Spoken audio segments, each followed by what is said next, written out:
अस्सलाम वालेकुम। हाँ जी बेलियाओ, की हाल है? ठीक हो? उम्मीद करदा दुनिया जेह्ड़े भी कोने च तुस खैर खैरियत नाल दस्सो।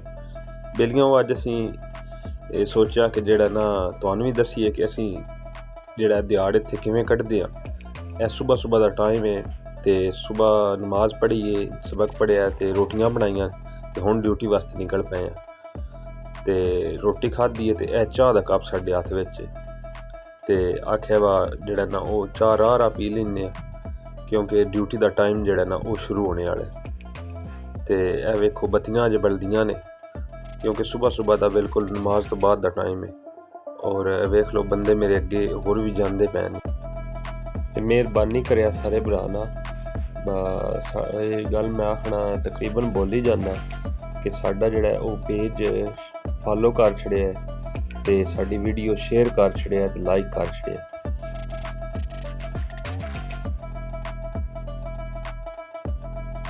ਇਹ जी साडी वर्कशॉप आ गई है जिथे साडा मतलब एक कंपनी दा हैडकुआर्टर समझो ते इत्थे समान भी बनदा है, इत्थे ऑफिस भी साडी कंपनी दा ते बाद विच जेह्ड़ा ओह् इत्थे सुबह आविदा है कार्ड पंच करने वास्ते ते गड्डी भी इत्थे हुंदी है सानूं लै जांदी है साइट ते।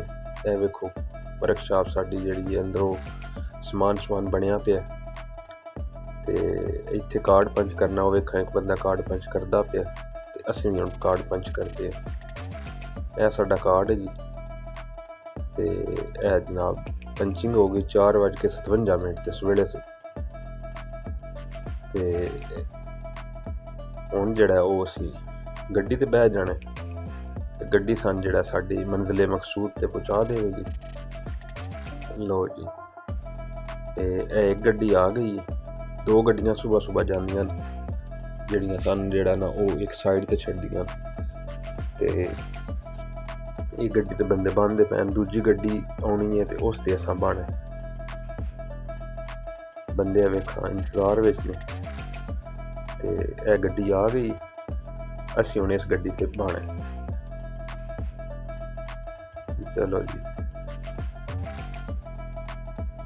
लो जी गड्डी विच असीं बह गए आं ते हुण जेह्ड़ा ना ओला दा नां लैके ते टुर पौसी दी गड्डी। बाकी सारे संगी भी नाल ही ने, कुछ बंगलादेश दे ने, कुछ इंडिया दे ने, कुछ फिलीपीन दे ने, विच असीं पाकिस्तानी भी रले फिरदे आं।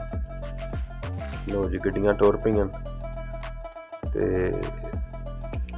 बंदे जेह्ड़ा ना ओह् चूं चां करन लग पैन सवेले ते गड्डियां अपने राह हल निकल पईयां। एह् जी इक इत्थे बहरीन विच इन्ना आखदे न गड़ी आह्ला राउंड अबाउट, एह् रफा एरिए विच हुंदा ऐ। एह् मीनार जिहा बनाया ना चौं पास्से गड्डियां ने, इस वास्ते असीं ते गड़ी आह्ला राउंड अबाउट आखदे आं। एह् जी चाचा मुस्तफा है, एह् बंगलादेश दा ते पिछलियां दिहाड़ां इत्थे काफ़ी बीमार आई ते हुण जेह्ड़ा ओह् वाल गल होई वेखां सुत्ता पिया बुड्ढा बंदा ऐ, परदेस कट्टे अस कोई 20-25 साल हो गए ते जेह्ड़ा ओह् घर जाने दा अजें भी नां ओह् बेचारा नहीं लैंदा, बस कुछ मजबूरियां ते कुछ शौक बंदे दा। लो जी गड्डियां साडियां पड़ गईयां कम्म उत्ते। एह् साडी साइट वेखो जी सुबह दा नज़ारा साइट ते जेह्ड़ा ओह् बाग शाग ना बनाए होए चंगे, सब्ज़ा चंगा लाया ना ते मौसम सुबह ठंडी हवा होंदी है ते एह् वेखो जनाब सूरज चढ़दे सूरज दा नज़ारा वेखो जी। हौली सूरज जेह्ड़ा ना ओह् निकलने दी कोशिश कर रहा ते ऐसी जनाब अपना अपड़ गए अपनी सैड उत्ते। बस हुण साडा काम दा टाइम स्टार्ट होने आह्ला है। वेखो जी माशाल्लाह सब्ज़ा एह् सारा पत्थर आई ते सारा जेह्ड़ा एह् इक प्हाड़ जेहा आई जिन सिद्धा करके ते उन्हें अपना इत्थे जेह्ड़ा ओह् की आखदे न जंगल च मंगल कर दित्ता। लो जी साडा काम दा टाइम स्टार्ट हो गया ते कम्म उत्ते आ गए असीं अपनी जिथे साडा काम है। ओह् पिछे मेरा एक कुलीग खलोते है, वेखा साइयां वड्डे AC ला के दित्ते ने कम्म उत्ते भी ਤੇ ਇਹ ਜਨਾਬ ਸਾਡਾ ਸਮਾਨ ਪੇ ਹੈ ਤੇ ਹੁਣ ਬਸ ਕੰਮ ਜਿਹੜਾ ਸਾਡਾ ਸਟਾਰਟ ਹੈ। ਕੰਮ ਉੱਤੇ ਵੈਸੇ ਤੇ ਮੋਬਾਈਲ ਜਿਹੜਾ ਉਹ ਇਸਤੇਮਾਲ ਨਹੀਂ ਹੋ ਸਕਦਾ, ਨਹੀਂ ਕਰਦੇ ਅਸੀਂ, ਤੇ ਬਸ ਤੁਹਾਨੂੰ ਖਾਣੇ ਵਾਸਤੇ ਨਾ ਥੋੜੀ ਸਾਰੀ ਐਵੇਂ ਜਿਹੜਾ ਨਾ ਉਹ ਰਿਕਾਰਡਿੰਗ ਜੀ ਕੀਤੀ ਹੈ। ਮੈਂ ਚਲੋ ਬੇਲੀਆਂ ਨੂੰ ਵਿਖਾਣਾ ਤੇ ਕੋਈ ਜਿਹੜਾ ਨਾ ਵਿਖਾ ਛੜੀਏ ਅਸੀਂ, ਕਿਉਂਕਿ ਕੰਮ ਦੇ ਟਾਈਮ ਜਿਹੜਾ ਨਾ ਉਹ ਸਾਨੂੰ ਮੋਬਾਈਲ ਅਲਾਉ ਨਹੀਂ, ਤੇ ਇਸ ਵਜ੍ਹਾ ਤੋਂ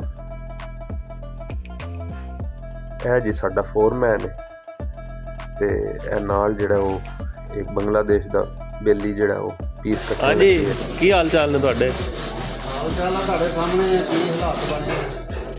ਘਰ ਵਾਲੇ ਕਹਿੰਦੇ ਮੁੰਡੇ ਬਾਹਰ ਗਏ ਤੇ ਹਾਲਾਤ ਵੇਖਣ ਨੂੰ ਕੋਈ ਘਰ ਵਾਲੇ ਨਹੀਂ। ਕਿੰਨੇ ਸਾਲ ਹੋ ਗਏ ਤੁਹਾਨੂੰ ਇੱਥੇ?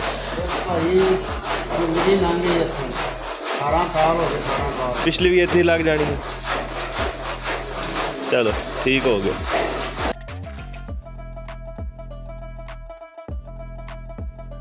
ਇਹ ਭਾਈ ਸਾਹਿਬ ਪਾਕਿਸਤਾਨ ਦੇ ਆਣ ਇਲੈਕਟ੍ਰੀਸ਼ੀਅਨ ਤੇ ਬਸ ਐਵੇਂ ਉਹਨਾਂ ਵੀ ਜਿਹੜਾ ਉਹ ਆਪਣੀ ਕਹਾਣੀ ਸੁਣਾਈ। 18 ਸਾਲ ਉਹਨਾਂ ਨੂੰ ਹੋ ਗਏ ਨੇ ਉੱਥੇ, ਤੇ ਆਹ ਦਿਨ ਪਿਛਲੀ ਵੀ ਇੱਥੇ ਹੀ ਲੱਗ ਜਾਣੀ। ਸਾਡਾ ਹੁਣ ਖਾਣੇ ਦਾ ਟਾਈਮ ਹੋ ਗਿਆ ਜੀ, ਜਾ ਰਹੇ ਹੁਣ ਖਾਣਾ ਖਾਣ ਕਿਚਨ ਵਿੱਚ, ਕਿਉਂਕਿ ਇੱਥੇ ਜਿਹੜਾ ਨਾ ਕਿਚਨਾਂ ਬਣੀਆਂ ਹੁੰਦੀਆਂ ਤੇ ਉੱਥੇ ਜਿਹੜਾ ਨਾ ਉਹ ਸਾਈਡਾਂ ਤੇ ਜਾ ਕੇ ਖਾਣਾ ਉੱਥੇ ਖਾਈਦਾ।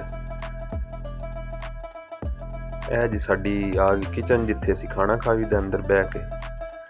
ਤੇ ਇਹ ਵੇਖੋ ਜੀ, ਵੇਖੋ ਮਾਸ਼ਾਅੱਲਾ ਸਾਰੇ ਬੰਦੇ ਜਨਾਬ ਐ ਨਾ ਬੈਂਚਾਂ ਉੱਤੇ ਬਹਿ ਕੇ ਤੇ ਟੇਬਲ ਉੱਤੇ ਖਾਣਾ ਖਾ ਰਹੇ ਹਨ। ਅਸੀਂ ਹੁਣ ਖਾਣਾ ਖਾ ਲਈਏ ਜੀ। ਲੋ ਜੀ ਖਾਣਾ ਅਸਾਂ ਖਾ ਲਿਆ, ਹੁਣ ਅਸੀਂ ਨਮਾਜ਼ ਪੜ੍ਹ ਸਾਂਦੇ। ਹਾਂਜੀ ਜਨਾਬ, ਸਾਡਾ ਹੁਣ ਫਿਰ ਦੁਬਾਰਾ ਕੰਮ ਸ਼ੁਰੂ ਹੋ ਗਿਆ, ਖਾਣੇ ਤੋਂ, ਨਮਾਜ਼ ਤੋਂ ਔਰ ਰੈਸਟ ਤੋਂ ਬਾਅਦ। ਲੋ ਜੀ ਸਾਨੂੰ ਛੁੱਟੀ ਹੋ ਗਈ ਤੇ ਹੁਣ ਅਸੀਂ ਜਾਣਾ ਘਰ। ਤੇ ਇਹ ਗੱਡੀਆਂ ਵਿੱਚ ਬਹਿ ਗਏ ਬੰਦੇ, ਕੁਝ ਬਹਿ ਗਏ ਤੇ ਕੁਝ ਬੰਦੇ ਪੈਣ, ਤੇ ਬਸ ਇਹ ਗੱਡੀਆਂ ਵਿੱਚ ਬੰਦੇ ਬਹਿ ਰਹਿੰਦੇ ਤੇ ਗੱਡੀਆਂ ਟੁਰ ਪਾਉਣੀਆਂ।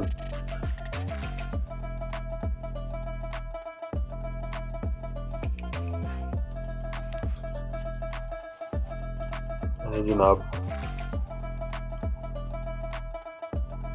ਗੱਡੀਆਂ ਟੁਰ ਪਈਆਂ, ਅੱਲਾ ਕੀਤਾ, ਤੇ ਬਸ ਹੁਣ ਅਸੀਂ ਇਨਸ਼ਾਅੱਲਾ ਵਾਪਸ ਘਰ। ਹੁਣ ਜਿਹੜਾ ਨਾ ਉਹ ਚਾੜਨੇ ਪੜ ਜਾਣੇ, ਕਿਉਂਕਿ ਹੁਣ 8 ਘੰਟੇ ਡਿਊਟੀ ਹੁੰਦੀ ਹੈ ਤੇ ਓਵਰ ਟਾਈਮ ਵਗੈਰਾ ਕੋਈ ਨਹੀਂ। ਤੇ ਜਿਹੜਾ ਉਹ ਜਲਦੀ ਫਿਰ ਸੁਬਹ, ਅਗਰ ਸਾਡੀ ਡਿਊਟੀ 6 ਵਜੇ ਸਟਾਰਟ ਹੁੰਦੀ ਔਰ 3 ਵਜੇ ਛੁੱਟੀ ਹੁੰਦੀ ਹੈ, 1 ਘੰਟਾ ਦਿਨ ਰੈਸਟ ਹੁੰਦੀ ਹੈ, ਉਹ 8 ਘੰਟੇ 3 ਵਜੇ ਪੂਰੇ ਹੋ ਜਾਂਦੇ ਨੇ। ਲੋ ਜੀ ਕੰਮ ਤੋਂ ਆ ਕੇ ਨਹਾ ਕੇ ਤੇ ਰੋਟੀ ਛੋਟੀ ਬਣਾ ਲਈਏ, ਨਮਾਜ਼ ਪੜ੍ਹ ਲਈਏ, ਤੇ ਬਸ ਹੁਣ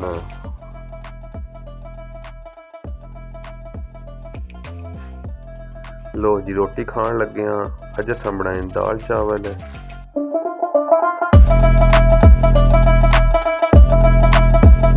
ਹਾਂਜੀ ਜਨਾਬ, ਅਸੀਂ ਹੁਣ ਥੋੜਾ ਮਾਰਕੀਟ ਚੱਲੇ ਹਾਂ।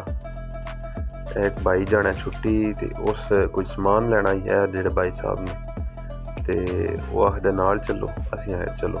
ਲੋ ਜੀ ਅਸੀਂ ਮਾਰਕੀਟ ਆ ਗਏ, ਸਮਾਨ ਭਾਈ ਹੋਰਾਂ ਦਾ ਲੈਂਦੇ ਫਿਰਦੇ ਆ। ਤੇ ਜਿਹੜਾ ਉਹ ਤੁਸੀਂ ਸਾਡੇ ਵਾਸਤੇ ਬਸ ਦੁਆ ਸ਼ੁਆ ਕਰ ਛੜਿਆ। ਤੇ ਇੰਜ ਦੀ ਸਾਡੀ ਪਰਦੇਸੀਆਂ ਦੀ ਜ਼ਿੰਦਗੀ ਹੁੰਦੀ ਹੈ, ਬਸ ਕੰਮ ਤੇ ਜਾਈਦਾ, ਕੰਮੇ ਤੋਂ ਘਰ ਆਵੀਦਾ, ਤੇ ਆਂਡੀ ਰੋਟੀ ਵਿੱਚ ਜਿਹੜਾ ਉਹ ਰਾਤ ਹੋ ਜਾਂਦੀ ਹੈ। ਬਸ